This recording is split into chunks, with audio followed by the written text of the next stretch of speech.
प्यारे बच्चों, अभी तक हम one one many one into one two functions के बारे में पढ़ चुके हैं। अब अगली एक्सरसाइज में हम कंपोजिशंस ऑफ फंक्शंस के बारे में पढ़ें। तो कंपोजिशंस क्या हैं?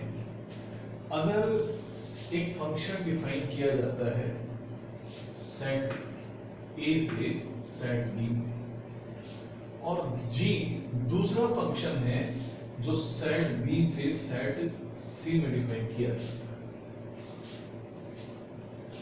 अब अगर यहां कोई एलिमेंट है ए और उसकी इमेज अगर हम देखते हैं सेट बी में, तो वो हम लिखते हैं एफ ए।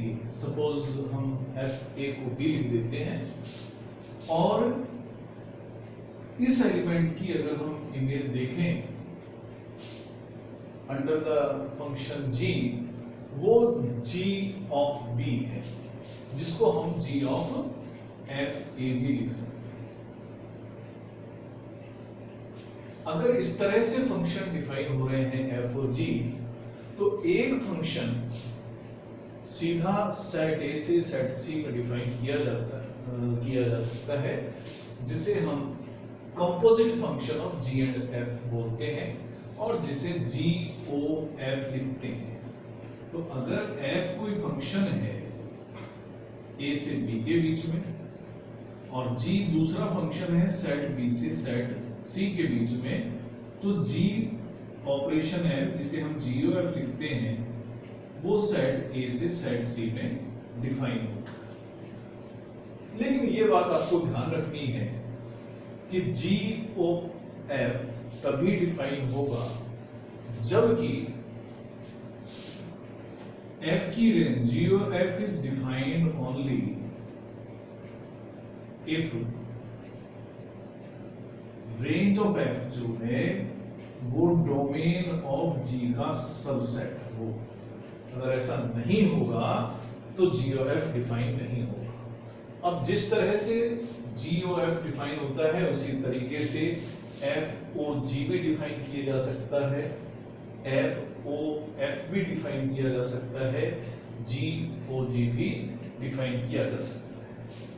हमारे सिलेबस में जो क्वेश्चंस कंपोजिट फंक्शंस पर बेस्ड होते हैं वो यूजुअली ऐसे फंक्शंस होते हैं जिसमें ये जो सेट्स abc का हम इस्तेमाल करते हैं वो रियल नंबर के सेट होते हैं। तो आमतौर पर f भी रियल टू रियल होगा, g भी रियल टू रियल होगा और g of f भी real to real function define होगा।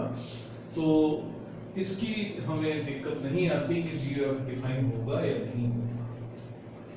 बड़े आसान इसके क्वेश्चंस होते हैं। एक्सरसाइज 1.3 के आधे हिस्से में इस प्रकार के क्वेश्चंस हैं। तो हम शुरू करते हैं एक क्वेश्चन से, जो हमारा फर्स्ट क्वेश्चन है कि एक फंक्शन f134 के सेट से 125 पर डिफाइन किया गया। दूसरा फंक्शन g 125 के सेट से 13 पर डिफाइन किया गया है। अब कैसे डिफाइन किया गया है वो आप समझिए। f में ऑर्डर्ड पेयर है 1 2 3 5 और 4 1। g में ऑर्डर्ड पेयर है 1 3 2 3 5 1। इसका मतलब ये है कि फंक्शन f के अंडर में 1 की इमेज 2 है, 3 की इमेज 5 है और 4 की इमेज 1 है। इसी प्रकार से g के अंडर में 1 की इमेज 3 है, 2 की इमेज 3 है और 5 की इमेज 1 है। g of f डिफाइन कहां से कहां होगा पहले ये जरूरी हो जाता है। अगर मैं सेट को a सेट का नाम दे दूं, इसको मैं सेट b कह दूं, तो ये भी वही सेट है b और ये सेट है c। यानी f a से b में डिफाइन है, g b से c में डिफाइन है। तो यानी f की जो रेंज है वो g के डोमेन का सबसेट है, यानी वही सेट है। तो यहां पर g o f जो होगा डिफाइन होगा सेट a से सेट c में, यानी 1 3 4 से और 1 3 के सेट। अब कैसे g of f को फाइंड करते हैं वो हम सीखते हैं। तो इसके g of f के डोमेन में सिर्फ 3 ही एलिमेंट है। पहले मैं g of f की वैल्यू 1 पर फाइंड करूंगा। किस तरह से फाइंड करनी है वो सीखें। ये ओ हटाकर आप ब्रैकेट लिखते हैं और F1 की वैल्यू फाइंड करें। अब F1 की वैल्यू हमें गिवन है, F1 की वैल्यू है 2, यानी फंक्शन f के अंदर में वैल्यू ऑफ 1 is 2, तो हम लिखते हैं g of 2। अब g के अंदर में 2 की वैल्यू हमें दे रखी है और वो 3, तो यानी g o f की वैल्यू 3 है। उसके बाद g o f की वैल्यू अब हमें देखनी है 3 पर, तो अब हम लिखेंगे g of f3। अब फंक्शन की 3 पर जो वैल्यू है वो 5 है, तो g की वैल्यू 5 पर फाइंड करेंगे और g की वैल्यू 5 पर हमें गिवन हो गई और वो 1। इसी तरह से g और f की वैल्यू अब हम करेंगे 4 पर फाइंड, तो ये होगा g of f4। तो फंक्शन की 4 पर वैल्यू जरूर हमें डिफाइन करके दी हुई होगी और वो है 1, तो वैल्यू हो गई g of 1। तो g की वैल्यू 1 पर है 3। 3 ही एलिमेंट्स थे GOF के डोमेन में, तीनों पर हमने वैल्यू फाइंड कर ली है। तो अब मैं GOF को ऑर्डर्ड पेयर की फॉर्म में लिख सकता हूं। जब GOF की वैल्यू 1 है तो उसकी वैल्यू है 3, यानी 1 की इमेज 3 है, 3 की इमेज 1 है और 4 की इमेज 3 है। ये भी आप ध्यान दें कि ये जो एलिमेंट्स आ रहे हैं सेकंड एंट्री के तौर पर, वो सेट C के मेंबर होने चाहिए थे और वो वही हैं, 1 और 3 ही हैं। तो ये इस तरीके से किसी कंपोजिट फंक्शन के ऑर्डर्ड पेयर की फॉर्म में लिख सकते हैं हम एलिमेंट्स को। उसके बाद एक क्वेश्चन हम लेते हैं जो हमारा थर्ड क्वेश्चन है। तो ये क्वेश्चन है कि हमें GOF और FOG दोनों ही फाइंड करने हैं। तो मैं थर्ड क्वेश्चन का फर्स्ट पार्ट ले रहा हूं। क्वेश्चन नंबर थर्ड का फर्स्ट पार्ट है कि fx हमें गिवन है और gx भी गिवन। fx है मॉडुलस ऑफ x और gx है मॉडुलस ऑफ 5x माइनस 2। हमें FOG और GOF दोनों फाइंड करते हैं। तो पहले हम FOG और GOF फाइंड करने के लिए पहले ये जरूरी हो जाता है कि ये फंक्शन कहां से कहां पर डिफाइन है, क्योंकि यहां पर कुछ दिया हुआ नहीं है कि फंक्शन कहां से कहां डिफाइन है। अगर कुछ दिया हुआ ना हो तो आप ये मानकर चलें कि ये जो फंक्शन है रियल नंबर से रियल नंबर पर डिफाइन है। तो GOF हम फाइंड करेंगे, GOF की वैल्यू x पर फाइंड करेंगे, इसका मतलब g of fx। अब जो भी fx है उसका रूल हम लिखेंगे g मॉडुलस ऑफ x। अब gx के रूल को पढ़ना सीखें। gx का रूल है कि जो भी नंबर हम यहां लिखेंगे उसको 5 से मल्टीप्लाई करें, उसमें से 2 माइनस कर दें और जो नंबर बनता है, एक्सप्रेशन बनता है, उसका मॉडुलस ले लें। यानी इसका मतलब होगा 5 time of modulus of x minus 2। ये वैल्यू जो भी आए इसका हम ले लेंगे मॉडुलस। तो ये है GOFX। अब FOG x की वैल्यू हम देखते हैं। ये है f of gx, यानी f। अब gx की जो भी वैल्यू है वो हम यहां पुट कर देते हैं, 5x माइनस 2 का मॉडुलस। fx का मतलब होता है कि जो भी हमें नंबर दिया हुआ है उसका मॉडुलस लेना है। हमारा नंबर है 5x माइनस 2 का मॉडुलस और उसका एक बार फिर मॉडुलस। लेकिन क्योंकि 5x माइनस 2 का मॉडुलस खुद ही एक पॉजिटिव क्वांटिटी है तो इसको हम 5x माइनस 2 का मॉडुलस ही लिखते हैं। अब आप देख सकते हैं कि GOF और FOG दोनों डिफरेंट हैं, सेम नहीं है। तो हम ये भी यहाँ पर एक ऑब्जर्वेशन फाइंड कर सकते हैं कि GOFX is not equal to FOGX। तो यूजुअली ऐसा होता है कि जो कंपोजिट फंक्शंस होते हैं वो कम्यूटेटिव नहीं होते, क्योंकि एफओजी और जीएफ यूजुअली बराबर नहीं होते। कुछ पर्टिकुलर क्वेश्चंस हो सकते हैं जहां ये दोनों बराबर हो। अब इसी प्रकार से मैं इसका सेकंड क्वेश्चन ले रहा हूं। सेकंड क्वेश्चन है कि थर्ड का सेकंड, एफ एक्स की जो वैल्यू है वो एक्स क्यूब है, 8x क्यूब, और gx जो है वो क्यूब रूट ऑफ x। एक बार फिर हमें GOF और FOG फाइंड करना है। पहले हम GOF फाइंड कर लें, तो GOF x की value G bracket fx, fx का जो भी रूल है वो लिख देते हैं। तो fx का रूल है 8x क्यूब। अब gx का रूल समझे कि जो भी नंबर आए उसका क्यूब रूट लेना है। तो यानी 8x क्यूब का मुझे क्यूब रूट लेना है। इसका मतलब 8 का भी क्यूब रूट लेना है और x क्यूब का भी क्यूब रूट लेना है।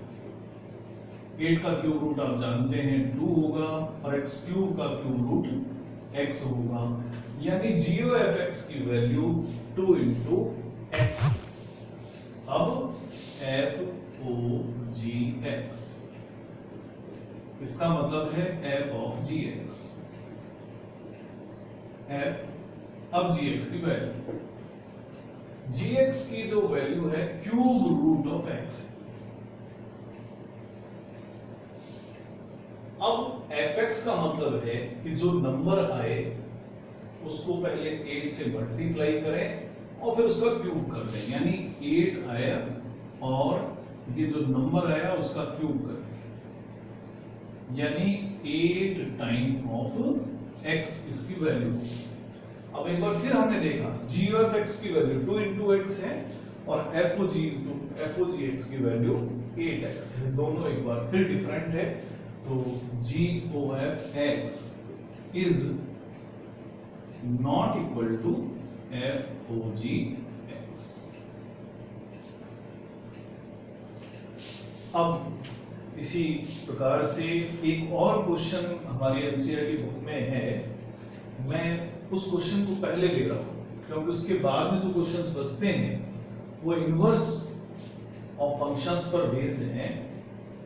पहले मैं 13th क्वेश्चन ले रहा हूं, फिर उसके बाद हम क्वेश्चन नंबर 4 पे आएंगे। तो क्वेश्चन नंबर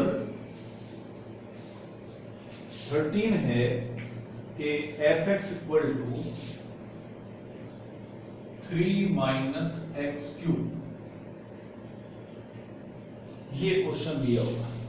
fx है 3 माइनस एक्स क्यूब का क्यूब रूट और हमें FOFX की वैल्यू फाइंड करनी है। FOFX की वैल्यू बताएं तो ये होगा f of fx। ये मल्टीपल चॉइस क्वेश्चन है, इसके चॉइसेस भी हमें दे रखे हैं। पहले fx की वैल्यू लिखते हैं। तो fx का वैल्यू है 3 माइनस एक्स क्यूब का क्यूब।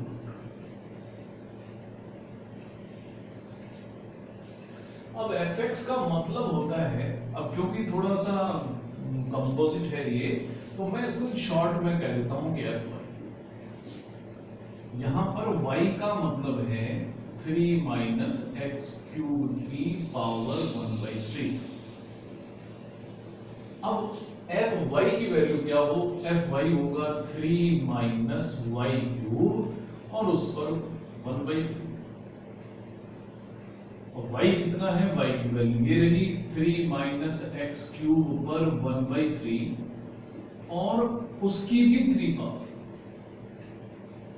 देखें y की वैल्यू मैंने रखी 3 माइनस एक्स क्यूब की 1/3, उसकी पावर 3 करी और इस पूरे एक्सप्रेशन की पावर 1/3 हमने।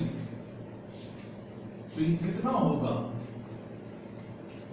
पहले हम इसको सॉल्व करेंगे। पावर पर जब भी पावर आती है मल्टीप्लाई होगी, तो 3 माइनस एक्स क्यूब और 3 इंटू 1/3 करेंगे तो पावर हो जाएगी 1 और ये पावर इसकी 1/3, यानी 3 minus 3 plus x cube power 1/3, तो 3 - 3 होता है 0, तो ये बचा सिर्फ x क्यूब पर 1/3, यानी कि कुल मिलाकर बच गया x, FOFX, यानी FOFX की जो वैल्यू है वो x ही है।